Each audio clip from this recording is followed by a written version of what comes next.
Hi ಎಲ್ಲರಿಗೂ ನಮಸ್ಕಾರ. ಮುದ್ದು ಸೊಸೆನಾಳಿನ ಸಂಚಿಕೆ ಏನಾಗ್ತಿದೆ ಅಂತ ಮೊದಲಿಗೆ ನೋಡೋದಿದ್ರೆ, ವಿನಂತಿ ಒಂದು ವಿಡಿಯೋನ ತೋರಿಸ್ಬೇಕು ಅಂತ ಹೇಳ್ಬಿಟ್ಟು ಭದ್ರಾ ಇರೋ ಸ್ಥಳಕ್ಕೆ ಬಂದಿರ್ತಾನೆ. ಮಮ್ಮ ಬೇಗ ಬಾ ಆಚೆಗೆ, ಯಾವಾಗಲೂ ಏನಾದರೂ ಹೇಳಿದರೆ ವಿದ್ಯನ ಬಗ್ಗೆ ಏನೋ ಒಂದು ಹೇಳಿ ಜವಾಬು ಕೊಟ್ಟು ಹೋಗ್ತಿದ್ದಿಲ್ಲ ನೋಡು, ಅವಳು ಯಾಕೆ ಕಾಲೇಜಿಗೆ ಹೋಗ್ತಾಳೆ ಅಂತ ಈ ವಿಡಿಯೋ ನೋಡಿದ್ಮೇಲೆ ನಿನಗೆ ಗೊತ್ತಾಗುತ್ತೆ, ಅವಳು ಬಂಡವಾಳ ಬಯಲಾಗುತ್ತೆ ಅಂತ ಹೇಳ್ತಾರೆ. ಆಗ ಅಲ್ಲಿ ಯಾರೋ ವಿದ್ಯನ ಬಗ್ಗೆ ಒಬ್ಬರು ಕೆಟ್ಟದಾಗಿ ಮಾತಾಡಿರ್ತಾರೆ. ವಿದ್ಯಾ ಆ ಕ್ಯಾಂಟೀನಲ್ಲಿ ಇರುವಂತಹ ಸತೀಶ ಇಬ್ರಿಗೂ ಕೂಡ ಸಂಬಂಧನ ಕಲ್ಪಿಸ್ತಿರ್ತಾರೆ. ಅದ್ರ ಬಗ್ಗೆ ಮಾತಾಡ್ತಿರ್ತಾರೆ. ಅದನ್ನು ಕೇಳಿಬಿಟ್ಟು ಭದ್ರಂಗೆ ಫುಲ್ ಕೋಪ ಬರ್ತಿರುತ್ತೆ, ಅವರಿಬ್ಬರು ಲವ್ ಮಾಡ್ತಾವ್ರೆ ಅಂತ ಕೇಳಿ. ಆದರೆ ಭದ್ರ ಮಾತ್ರ ನಂಬಲ್ಲ. ಇದಿಷ್ಟು ನಾಳಿನ ಸಂಚಿಕೆ. ಆದರೆ ಇನ್ನು ಇವತ್ತಿನ ಸಂಚಿಕೆನ ನೋಡ್ತಿದ್ರೆ, ಶಿವರಾಮೇಗೌಡರು ವಿದ್ಯನ್ ಕಾಲೇಜಿಗೆ ಒಂದು ಫಂಕ್ಷನ್ಗೆ ಬಂದಿರ್ತಾರೆ. ಸೊ ಹಾಗಾಗಿ ವಿದ್ಯಾಗೆ ಅಲ್ಲಿ ಮ್ಯಾನೇಜ್ಮೆಂಟ್ನ ಕೊಟ್ಟಿರ್ಬೇಕಾದ್ರೆ ಅವಳೇ ಅವ್ರನ್ನ ಕುರಿತು ಮಾತಾಡ್ತಿರ್ಬೇಕಾದ್ರೆ ಶಿವರಾಮೇಗೌಡರು ಒಂದೆರಡು ಮಾತುಗಳನ್ನ ಆಡಬೇಕು ಅಂತ ಅವಳೇ ಹೇಳ್ತಾರೆ. ಆಗ ಶಿವರಾಮೇಗೌಡರು ಬಂದು ಎಲ್ಲರ ಹತ್ರನೂ ಖುಷಿಯಾಗಿ ಅವರ ಭಾಷಣನ ಮುಂದುವರಿಸ್ತಾರೆ. ನಿಮ್ಮೆಲ್ಲರೂ ನೋಡಿ ನಮಗೆ ಖುಷಿ ಆಗ್ತಿದೆ, ಎಲ್ರಿಗೂ ಕೂಡ ತುಂಬ ಧನ್ಯವಾದ ಹೇಳೋಕ್ಕೆ ಇಷ್ಟಪಡ್ತೀನಿ. ವೈದ್ಯ ನಾರಾಯಣ ಅನ್ನೋ ಮಾತು ನಿಜವಾಗೂ ಅಕ್ಷರ ಸಂಸತ್ಯಂ. ಈ ಡಾಕ್ಟ್ರನ್ನ ಓದ್ಬೇಕಾದ್ರೆ ತುಂಬ ಕಷ್ಟಪಟ್ಟು ಓದಬೇಕು. ಒಂದು ಜೀವನ ಉಳ್ಸೋಕ್ಕೋಸ್ಕರ ನೀವಿಲ್ಲಿ ಕಷ್ಟಪಟ್ಟು ಓದಿದ್ದೀರಾ. ಎಲ್ರಿಗೂ ಕೂಡ ಒಳ್ಳೆಯದಾಗಲಿ ಅಂತ ಹೇಳ್ತೀರಿ. ನೀವೆಲ್ಲರೂ ಕೂಡ ವಿದ್ಯಾವಂತರು. ಈಗಾಗಲೇ ನಾನು ಹೆಚ್ಚಿಗೆ ಹೇಳೋ ಅಂಥದ್ದು ಏನೂ ಇಲ್ಲ. ಎಲ್ಲರೂ ಕೂಡ ಒಳ್ಳೆಯದಾಗಲಿ, ಓದಿನಲ್ಲಿ ಆಸಕ್ತಿ ಇಟ್ಟು ಓದಿ ಒಳ್ಳೆ ಪದವಿನ ತಗೊಳ್ಳಿ ಅಂತ ನಾನು ಹೇಳೋಕ್ಕೆ ಇಷ್ಟಪಡ್ತೀನಿ. ಈ ನಾಡಿಗೆ ಏನಾದರೂ ಒಂದು ನಿಮ್ಮ ಕೊಡುಗೆನ ನೀಡಿ ಹಲವಾರು ಪ್ರಾಣಗಳನ್ನ ನೀವು ಉಳಿಸ್ಬೇಕು ಅಂತ ಕೇಳ್ಕೊತಿದ್ದೀನಿ ಅಂತ ಹೇಳ್ತಾರೆ. ಆಗ ಎಲ್ಲರೂ ಕೂಡ ಅವ್ರ ಮಾತು ಕೇಳಿ ತುಂಬಾ ಖುಷಿ ಪಡ್ತಾರೆ. ಹಾಗೆ ನಾನು ಒಂದು ಹೇಳಬೇಕು ಅಂತ ಅಂದ್ಕೊಂಡಿದ್ದೀನಿ ಅಂತ ಹೇಳ್ತಾರೆ. ಅದೇ ಟೈಮ್ಗೆ ಪೆನ್ ಕ್ಯಾಪ್ ಕೂಡ ಕೆಳಗಡೆ ಬಿದ್ದೋಗುತ್ತೆ ವಿದ್ಯಂದು. ಆಗ ವಿದ್ಯಾ ಆಶೀರ್ವಾದ ತೊಗೊಂಡು ತುಂಬ ದಿನ ಆಗಿದೆ ಅಂತ ಹೇಳಿಬಿಟ್ಟು ಶಿವರಾಮೇಗೌಡರ ಕಾಲಿಗೆ ಹಾಗೆ ನಮಸ್ಕಾರನ ಮಾಡ್ಕೋತಾಳೆ. ಈ ಅವಕಾಶ ಮತ್ತೆ ಸಿಗಲ್ಲ ನನಗೆ ಇದನ್ನು ಬಿಟ್ಟರೆ ಅಂತ ಹೇಳಿಬಿಟ್ಟು ಕ್ಯಾಪ್ ಬಿದ್ದೋಗಿದ ತಕ್ಷಣ ಅವ್ರ ಕಾಲು ಮುಟ್ಟಿ ನಮಸ್ಕಾರ ಮಾಡ್ಕೋತಾರೆ. ಆಗ ಶಿವರಾಮೇಗೌಡರು ಅವ್ರ ಮಾತನ್ನು ಮುಂದುವರಿಸ್ತಿರ್ತಾನೆ. ಈಗ ಹೇಳ್ತಾ ಇದ್ದೀನಿ ಕೇಳಿ, ಏನಾದರೂ ಒಂದು ಸಹಾಯ ಮಾಡಬೇಕು ಅಂತ ನಾನು ಈ ಕಾಲೇಜಿಗೆ ಬಂದೆ. ಹಾಗಾಗಿ ನಮ್ಮ ತಂದೆ ತಾಯಿ ಹೆಸರೇ ಒಂದು ಟ್ರಸ್ಟ್ನ ಓಪನ್ ಮಾಡ್ತಿದ್ದೀನಿ. ಆ ಟ್ರಸ್ಟ್ ಕಡೆಯಿಂದ ಈ ಕಾಲೇಜಲ್ಲಿ ಮುಂದಿನ ವರ್ಷದಿಂದ ಯಾರು ಆ ಟಾಪರ್ಗೆ ಸೆಲೆಕ್ಟ್ ಆಗ್ತಾರೋ ಅವರ ಫುಲ್ ಖರ್ಚನ್ನ ನಾನು ನೋಡ್ಕೋತೀನಿ. ಅವ್ರು ಏನೇ ವಿದ್ಯಾಭ್ಯಾಸ ಇದ್ದರೂ ಎಲ್ಲನೂ ನಾನು ನೋಡ್ಕೋತೀನಿ ಅಂತ ಅನೌನ್ಸ್ ಮಾಡ್ತಾರೆ. ಆಗ ಎಲ್ರಿಗೂ ಕೂಡ ಖುಷಿ ಪಡ್ತಾರೆ. ಆಮೇಲೆ ಎಲ್ಲ ಮಾತಾಡಾದಮೇಲೆ ವಿದ್ಯಾ ಮತ್ತೆ ಹೃತ್ಪೂರ್ವಕವಾಗಿ ವಂದನೆ ಹೇಳಿ ತುಂಬ ಚೆನ್ನಾಗಿ ಮಾತಾಡಿದ್ರಿ ಅಂತ ಹೇಳಿಬಿಟ್ಟು ಅವ್ರಿಗೂ ಕೂಡ ಥ್ಯಾಂಕ್ ಯು ಹೇಳ್ತಾರೆ. ಇನ್ನು ಫಂಕ್ಷನ್ ಎಲ್ಲ ಮುಗಿದ್ಮೇಲೆ ಶಿವರಾಮೇಗೌಡರು ಅಲ್ಲಿಂದ ಹೊರಡಬೇಕು ಅಂತ ಹೇಳಿಬಿಟ್ಟು ಹೊರಡ್ತಾರೆ. ವಿದ್ಯಾ ತುಂಬಾ ಚೆನ್ನಾಗಿ ಮಾತಾಡ್ತಾರೆ. ಆಗ ತಕ್ಷಣಕ್ಕೆ ಶಿವರಾಮೇಗೌಡರು ವಿದ್ಯೆನ ಮಾತಾಡಿಸ್ಲಿಲ್ಲ ಅಂತಂದರು. ಹಾಗೆ ನಿಂತ್ಕೊಂಡು ನೋಡ್ತಾ ಇರ್ತಾರೆ. ಏನೂ ಮಾತಾಡೋಕ್ಕಾಗಲ್ವಲ್ಲ ಅಂಥ ಸ್ಥಿತಿಯಲ್ಲಿ.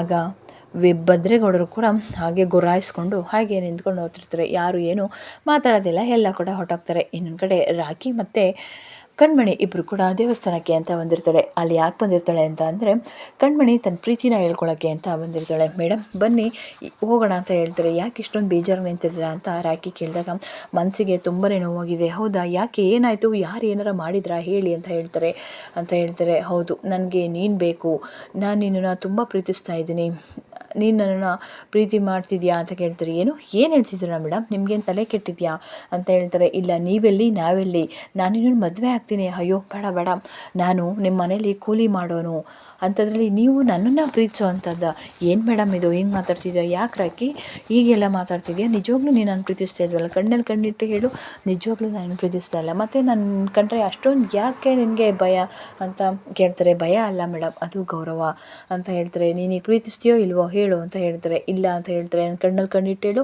ನಿಜವಾಗ್ಲೂ ಇಲ್ಲ ಮೇಡಮ್ ಅಂತ ಹೇಳ್ತಾರೆ. ಸರಿ ಆಯಿತು, ನಾನು ಚಿಕ್ಕ ವಯಸ್ಸಲ್ಲಿ ಕೊಟ್ಟಿದ್ದಂಥ ಚೈನ್ ಯಾಕೆ ಇಟ್ಕೊಂಡಿದ್ಯಾ, ಅದು ನೋಡೋಕೆ ತುಂಬ ಚೆನ್ನಾಗಿದೆ, ಅದಕ್ಕೆ ಇಟ್ಕೊಂಡಿದ್ದೀನಿ, ನೀನು ಸುಳ್ಳು ಹೇಳ್ತಿದ್ಯಾ, ನಿಜ ಹೇಳು ರಾಕಿ, ನೀನು ನನ್ನ ಪ್ರೀತಿಸ್ತಿದ್ಯಲ್ವಾ ಅಂತ ಹೇಳ್ತಾರೆ. ಪ್ರೀತಿ ಮಾಡ್ತಿದ್ರು ಕೂಡ ಅದೀಗ ಸಾಧ್ಯ ಇಲ್ಲ ಮೇಡಮ್, ದಯವಿಟ್ಟು ನನ್ನ ಪಾಡಿಗೆ ನನ್ನ ಬಿಟ್ಬಿಡಿ ಆಯಿತಾ, ನನ್ನ ಸ್ನೇಹಿತನಿಗೆ ನನಗೆ ದ್ರೋಹ ಬಗ್ಗೆಕ್ಕೆ ಇಷ್ಟ ಇಲ್ಲ.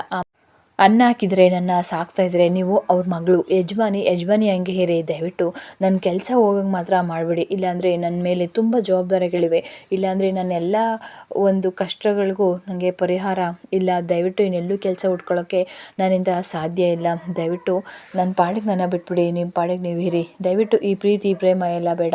ಇತ್ತು ಪ್ರೀತಿ ಪ್ರೇಮ ಎಲ್ಲ ಆ ಚಿಕ್ಕ ವಯಸ್ಸಲ್ಲಿ ಏನೇನೋ ಕನ್ಸುಗಳು ಕಂಡಿದ್ವಿ, ಆದರೆ ಇವಾಗ ಸಾಧ್ಯ ಆಗುತ್ತಾ, ಏನಿಲ್ಲ, ಅದೆಲ್ಲ ಸಾಧ್ಯ ಇಲ್ಲ, ಸುಮ್ಮನೆ ಚಿಕ್ಕ ವಯಸ್ಸಲ್ಲಿ ಕನ್ಸ್ಕೊಂಡಿರ್ತೀವಿ, ದೊಡ್ಡರಾದ್ಮೇಲೆ ಅದೆಲ್ಲ ಆಗಲೇಬೇಕು ಅಂತ ಇಲ್ಲ, ಇಲ್ಲಾಂದರೆ ನನ್ನ ಕೆಲಸನ ನಾನು ಬಿಡಬೇಕಾಯ್ತದೆ ಮೇಡಮ್, ದಯವಿಟ್ಟು ಅರ್ಥ ಮಾಡ್ಕೊಳ್ಳಿ ಅಂತ ಹೇಳಿಬಿಟ್ಟು ರಾಖಿ ಟೈಮ್ ಆಯಿತು ಅಂತ ಹೋಗ್ತಾರೆ. ಇನ್ನೊಂದು ಕಡೆ ಶಿವರಾಮೇಗೌಡರು ಹೋಗೋಣ ಅಂತ ಹೇಳ್ಬಿಟ್ಟು ಹೋಗ್ತಿರ್ಬೇಕಾರೆ ಭದ್ರ ನಿಲ್ಲಿಸ್ಬಿಟ್ಟು ಅಪ್ಪಯ್ಯ ಅಂತ ಹೇಳ್ತಾರೆ. ಏನಪ್ಪ ನೀವು ತುಂಬ ಚೆನ್ನಾಗಿ ಮಾತಾಡಿದ್ರಿ ಅಪ್ಪಯ್ಯ ಇವತ್ತಂತೂ. ಅಯ್ಯೋ ಯಾಕೆ ಮಗ ಹಿಂಗೆ ಹೇಳ್ತಿದ್ಯಾ? ಹೌದು, ನಿಮ್ಮ ಮಾತು ಕೇಳಿ ನನಗಂತೂ ಮನಸ್ಸು ತುಂಬಿ ಬಂತು ಅಪ್ಪಯ್ಯ.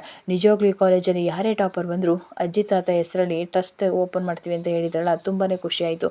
ಅವ್ರಿಗೆ ನಾವು ಹೆಲ್ಪ್ ಮಾಡಲೇಬೇಕು ಅಂತ ಹೇಳ್ತಾರೆ. ಹೌದು ಮಗ, ಹಿಂದಿನ ಕಾಲದಲ್ಲಿ ಹೇಳ್ತಿರೋ ದುಡ್ಡನ್ನ ಇಟ್ಕೊಂಡು ನಾವು ಬಿರಲಿ ಏನು ಗೆದ್ಲತ್ಸದೆ, ಯಾರಿಗಾದರೂ ಒಬ್ಬರಿಗೆ ಸಹಾಯ ಮಾಡಿದರೆ ಅವ್ರು ನಮ್ಮನ್ನು ಕೊನೆವರೆಗೂ ನೆನೆಸ್ಕೋತಾರೆ.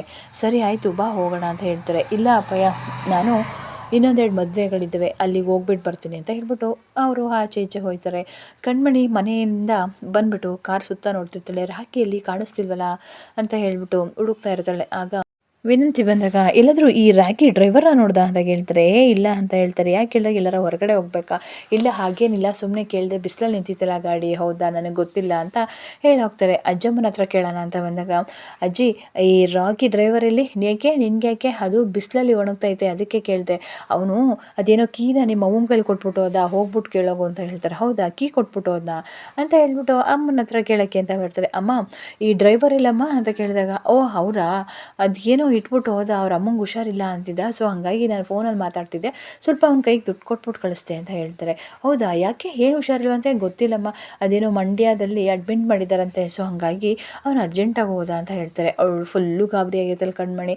ಆಗ ಅವರು ಡೌಟ್ ಬರುತ್ತೆ, ಏನಿದು ಇವಳು ಇಷ್ಟೊಂದು ಗಾಬರಿ ಆಗಿದ್ದಾಳಲ್ಲ ಅಂತ. ಇನ್ನೊಂದು ಕಡೆ ವಿದ್ಯಾಗೆ ಅವಳ ಫ್ರೆಂಡ್ ಜೆನ್ನಿ ಬಂದು ಮಾತಾಡ್ತಿರ್ತಾಳೆ. ತುಂಬ ಚೆನ್ನಾಗಿ ಮಾತಾಡ್ತೇವೆ ವಿದ್ಯಾ, ಸಖತ್ತಾಗಿ ಮಾತಾಡಿದೆ ಅಂತ ಹೇಳ್ತಾರೆ. ಹೌದಾ, ಟ್ಯಾಂಕ್ ಆದರೂ ಕೂಡ ನಿಮ್ಮ ಮಾವನ ಆಶೀರ್ವಾದ ತೊಗೊಂಡೇ ಬಿಟ್ಟೆ.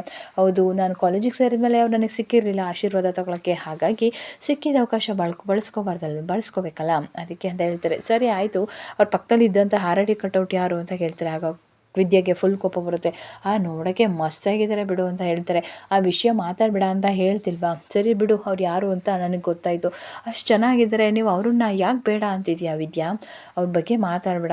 ಸರಿ ಆಯಿತು ಬಿಡಮ್ಮ, ಮಾತಾಡಲ್ಲ, ನಿನಗೆ ಇಷ್ಟ ಇಲ್ಲ ಅಂದಮೇಲೆ ನನಗೇನು ಅಂತ ಹೇಳ್ತಾರೆ. ಇನ್ನೊಂದು ಕಡೆ ರಾಖಿ ಹಾಸ್ಪಿಟಲ್ ಬಂದು ದಯವಿಟ್ಟು ನಮ್ಮ ಅಮ್ಮನ ಪ್ರಾಣ ಉಳಿಸ್ಕೊಡಿ ಅಂತ ಹೇಳ್ತಾರೆ. ಆಗ ಡಾಕ್ಟರ್ ಬೈತಿರ್ತಾರೆ, ನಿಮಗೆ ತುಂಬ ಸಲ ಹೇಳಿದ್ದೀನಿ, ಹಾಗೆ ಹುಷಾರು ಮಾಡೋಕ್ಕಾಗಲ್ಲ, ಓಪನ್ ಸರ್ಜರಿ ಮಾಡಲೇಬೇಕು, ನೀವು ದುಡ್ಡು ಕಟ್ಟಲಿಲ್ಲ ಅಂದರೆ, ಇಲ್ಲಾಂದರೆ ಅವ್ರನ್ನ ಬದುಸ್ಕೊಳಕ್ಕಾಗಲ್ಲ ಅಂತ ಹೇಳ್ತಾರೆ. ಆಗ ರಾಖಿ ದಯವಿಟ್ಟು ನಮ್ಮ ತಾಯಿ ಪ್ರಾಣನ ಉಳಿಸ್ಕೊಡಿ, ಹೇಗಾದರೂ ಮಾಡಿ, ನನಗೆ ಅವರೊಬ್ಬರೇ ಇರೋದು ಅಂತ ಕೈ ಮುಗಿದು ಬೇಡ್ಕೊತಿರ್ತೇನೆ, ಈಗಲೇ ಅಡ್ಮಿಟ್ ಮಾಡಿ ಆಪ್ರೇಷನ್ ಮಾಡಿಸಿ ನಾನು ಬೇರೆ ಹಾಸ್ಪಿಟಲ್ಗೆ ಬರ್ಕೊಡ್ತೀನಿ ಅಂತ ಹೇಳ್ತಾರೆ. ಸರಿ ಮೇಡಮ್ ಅಂತ ಹೇಳ್ತಾರೆ. ಅದನ್ನೆಲ್ಲ ಕಣ್ಮಣಿ ಕೇಳಿಸ್ಕೊತಿರ್ತಾಳೆ, ಅಯ್ಯೋ ಪಾಪ ಅಂತ. ಇನ್ನೊಂದು ಕಡೆ ವಿದ್ಯಾನ ಕಾಲೇಜ್ ಅಡ್ಮಿನ್ ಕರೆದಿರ್ತಾರೆ. ವಿದ್ಯಾ ಬಾಮ್ಮ, ಯಾಕೆ ಸರ್ ಕರೆದಿದ್ದು ಅಂತ ಹೇಳ್ತಾರೆ. ತುಂಬ ಚೆನ್ನಾಗಿ ನೀನು ಮಾತಾಡಿದೆಮ್ಮ, ಶಿವರಾಮೇಗೌಡರಂತಹ ವ್ಯಕ್ತಿನ ತುಂಬ ಚೆನ್ನಾಗಿ ಹೊಗಳಿದೆ ಅಂತ ಹೇಳ್ತಾರೆ. ಹೌದಾ ಸರ್, ತುಂಬ ಥ್ಯಾಂಕ್ ಯು ಸರ್, ನೀವು ನನ್ನ ಮೇಲೆ ನಂಬಿಕೆ ಇಟ್ಟು ಕೊಟ್ಟಂತಹ ಕೆಲಸನ ನಾನು ನಿರ್ವಹಿಸ್ಬೇಕಲ್ವಾ ಅಂತ ಹೇಳ್ತಾರೆ. ತುಂಬ ಚೆನ್ನಾಗಿ ನೀನು ಟಾಪರ್ ಓದಲೇಬೇಕು, ಅವ್ರು ಕೊಟ್ಟಂತಹ ಆಫರ್ ನಿನಗೆ ಸಿಗಬೇಕು ಅಂತ ಮೇಡಮ್ ಕೂಡ ಹೇಳ್ತಿರ್ತಾರೆ. ಆಯಿತು ಮೇಡಮ್ ಅಂತ ಹೇಳ್ತಾರೆ. ಶಿವರಾಮೇಗೌಡರು ತುಂಬ ಒಳ್ಳೆಯರು ಅಂದಾಗ ಅವಳ ಫ್ರೆಂಡು ಜನ್ನಿ ಬಾಯ್ ತಪ್ಪಿ, ಹೌದು ಶಿವರಾಮೇಗೌಡರ ಬಗ್ಗೆ ತುಂಬ ಚೆನ್ನಾಗೇ ಗೊತ್ತು ವಿದ್ಯಾಗೆ, ಅವ್ರು ಬೇರೆ ಇನ್ಯಾರೂ ಅಲ್ಲ ಸರ್, ಇವ್ರ ಮಾವನೇ ಅಂತ ಹೇಳ್ತಾರೆ. ಏನು ನಿಮ್ಮ ಮಾವನ ಅಂತ ಹೇಳ್ತಾರೆ. ಏನಮ್ಮ ವಿದ್ಯೋ ಏನು ಹೇಳ್ತಿದ್ದಾರೆ? ಹೌದು ಸರ್ ಅಂತ ಹೇಳ್ತಾರೆ. ಅಂದರೆ ನಿನ್ನ ಡಿವೋರ್ಸು ನಡೀತಿರೋದು ಇವ್ರ ಮಗನ ಜೊತೆನಾ ಅಂತ ಹೇಳ್ತಾರೆ. ಹೌದು ಸರ್, ಇವ್ರ ಮಗನ ಜೊತೆನೇ ನಾನು ಡಿವೋರ್ಸ್ ನಡೀತಾ ಇರೋದು ಅಂತ ಹೇಳ್ತಾರೆ. ಇಷ್ಟೊಂದೆಲ್ಲ ನಿಮ್ಮ ಲೈಫಲ್ಲಿ ಆಟ ಆಡಿದಾರಲ್ಲಮ್ಮ, ಎಂಥ ಮನುಷ್ಯ ಅವ್ರ ಮಗ ಅಂತ ಹೇಳಿಬಿಟ್ಟು ಬೇಜಾರು ಮಾಡ್ಕೊತಾ ಇರ್ತಾರೆ. ಇದು ಇವತ್ತಿನ ಸ್ಟೋರಿ.